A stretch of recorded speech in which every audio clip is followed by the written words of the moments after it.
Assalamualaikum warahmatullahi wabarakatuh. Selamat berjumpa kembali. Kali ini tanggal 21 bulan September 2024 ya. Kita akan membahas saham BBNI dan BBSI ya. Dari laporan keuangan triwulan 2 2024 ya. Kita akan melihatnya dari segi fundamental, terutama value investing. Analisa kita ini adalah bahan pertimbangan tambahan, bukan perintah untuk melakukan aksi beli atau jual. Tiap investor itu punya pemikiran dan cara masing-masing ya. Hasil dari pembahasan kita ini bukan bertujuan untuk melebih-lebihkan ataupun menjelek-jelekkan sebuah emiten, tetapi kita mendasarkan kepada data untuk menjadikannya pembelajaran bagi kita ya.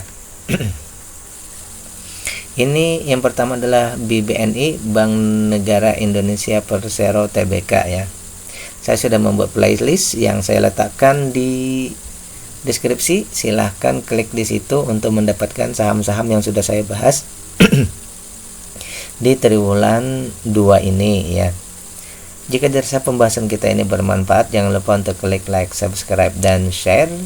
Dan bagi Anda yang ingin berkontribusi terhadap pembahasan kita, silahkan ditransfer ke nomor rekening yang tersedia ya. Baik, kita punya dua data untuk Bank BNI ini ya, triwulan 1 dan triwulan 2. Triwulan 1 untungnya 14%, triwulan 2 juga 14%. Cuma bedanya hanya koma ya. 14,7 dan 14,47 dan 14,25. Dari segi nilai buku ada peningkatan ya, sekitar hampir Rp200 ya. Kemudian dari segi keuntungan ada peningkatan juga ya, sekitar Rp8. Dari segi harga ini terjadi peningkatan ya. Kemudian hutang ini ada peningkatan 1%. Dana pihak ketiga ini ada sedikit pengurangan, dan retail ini berkurang juga dari 40% menjadi 39,89 ya. Kita mungkin sama saja di sini ya, dari datanya, cuma mungkin saya di sini membulatkan, di sini 39,89, mungkin tetap saja ya. Baik, yang pertama kita akan mengecek dulu dari segi keuntungan tadi 14%, berarti perusahaan ini untungnya sudah di atas 10%. Kita menurut kriteria saya ini sudah oke ya. Yang kedua, dari harga sekarang dibandingkan nilai perusahaan, harga sekarang ini sudah 40% di atas dari nilai perusahaannya ya. 40% di atas dari nilai perusahaan. Dan maksimal yang maksimal harga yang di PBV2 itu ya sekitar 8.000. Artinya dari harga sekarang masih ada sekitar 42% yang bisa dituju ya. Sehingga kriteria kita namanya bertumbuh wajar ya. Tidak sampai 100%. Jadi ada sekitar 42% yang dikejar ya. Itu yang pertama. Dari segi maksimal beli kita ini di 5.700-an maksimal belinya ya. Berarti ada diskonnya 2%. Diskonnya 2%. Berarti ini valuasinya juga wajar ya. Sehingga kalau kita beli di harga sekarang kita dapat diskon 2% dan proyeksi untuk maksimal harga itu ke 42%. Perusahaan juga membagikan dividen ini 50% DPR-nya ya. Berarti kalau disetarakan dengan di triwulan 2 ini dividen yield-nya 5%. Berarti memenuhi kriteria ya. Valuasinya wajar, kemudian dividennya sudah memenuhi kriteria ya. Namun dari segi ketahanan perusahaan, satu data yang menjadi concern kita, yang sangat concern adalah 28% itu free cash flow-nya minus. Nah, ini penting untuk kita perhatikan. Kalau menurut saya pribadi, meskipun perusahaan ini termasuk 3 besar perusahaan ya, atau 4 besar perusahaan terbesar untuk bank ya, tetapi di sini ada concern kita free cash flow-nya yang minus 28%. Ini kita harus diperhatikan karena mungkin nanti merembet ke bidang-bidang lainnya ya.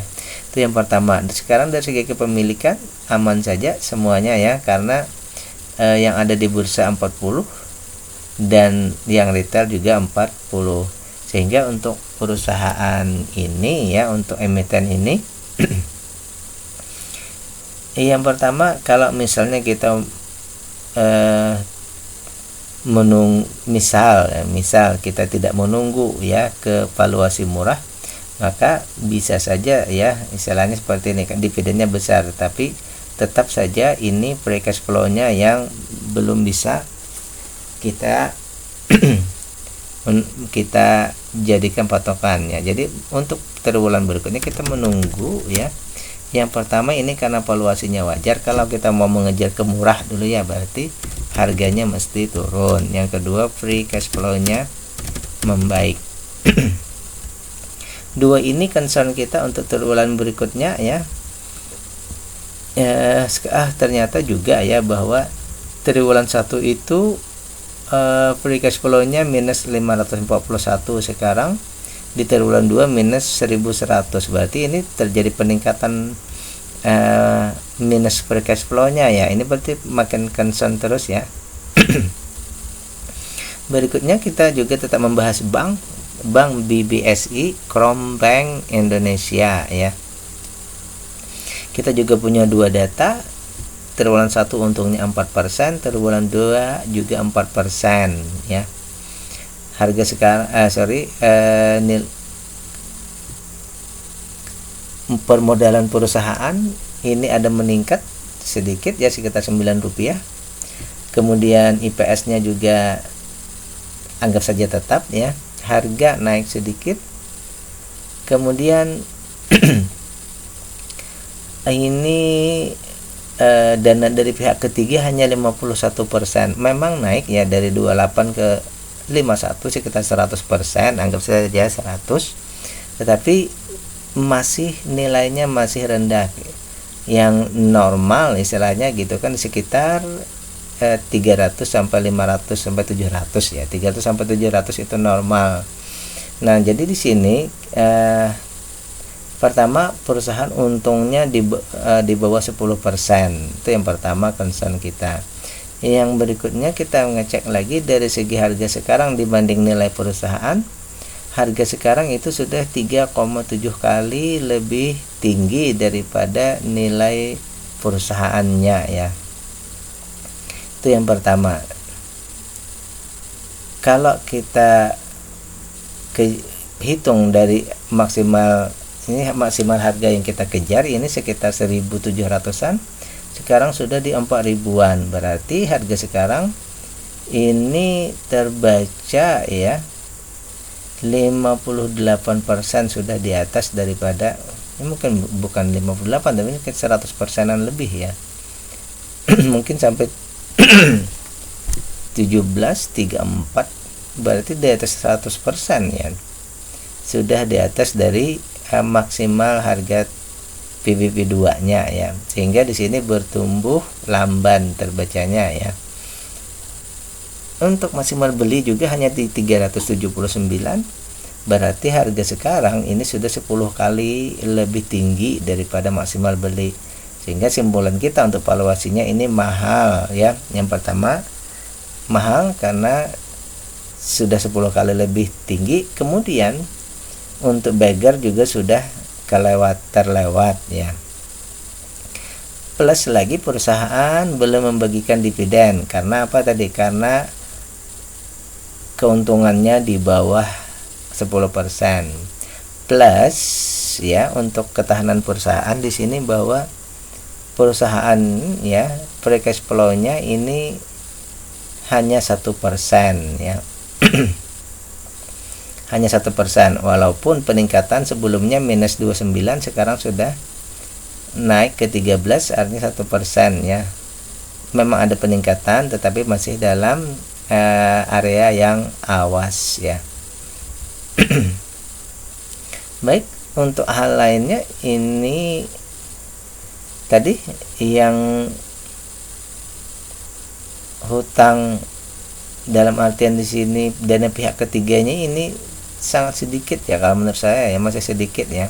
Dana pihak ketiganya hanya 51%, padahal mestinya tadi sekitar ya di atas 300 ya, sampai ke hampir 1000-an. Berarti